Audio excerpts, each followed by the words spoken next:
Bon, cette petite vidéo pour quelques explications concernant la programmation Python en utilisant Capital, l'application qui est sur Toutatis. Donc vous arrivez sur cette page-là une fois que vous êtes connecté et vous avez donc le programme qui apparaît ici. La première chose à vérifier, c'est donc ici, est-ce que vous avez bien mis le circulaire.csv comme fichier de lecture, parce que c'est celui que je vous ai fourni ici. Deuxième chose qu'il faut regarder ensuite, alors là j'ai proposé donc des légendes pour les axes, à vous de voir. Et ce qui m'intéresse de vous montrer, c'est plutôt le travail numéro 3 ici, et de rentrer les formules pour la vitesse. Alors certains d'entre vous ont réussi à les trouver, donc je vous montre un petit peu ce que j'ai pu voir.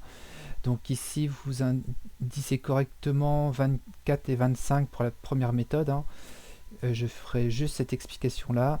Vous pouvez imprimer les valeurs de Vx, Vy, c'est pas obligatoire, et le dessiner. Donc j'ai désactivé en fait ici la touche dièse et vous obtenez ceci.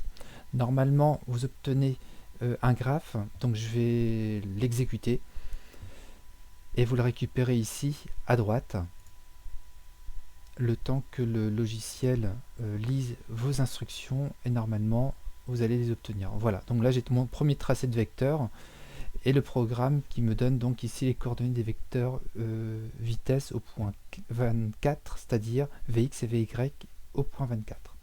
Donc je reviens ici. Je reprends.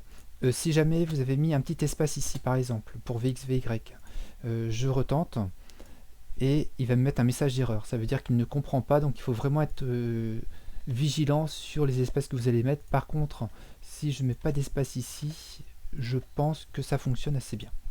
On va voir. Vous voyez, là ça fonctionne, il me propose un graphe, donc là ça fonctionne. Donc faites bien attention à ça, c'est important. Après vous pouvez changer l'échelle.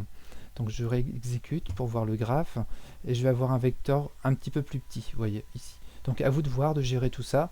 Et vous continuez le travail au point numéro 4, travail numéro 5. Vous pouvez essayer, mais c'est un raisonnement par boucle.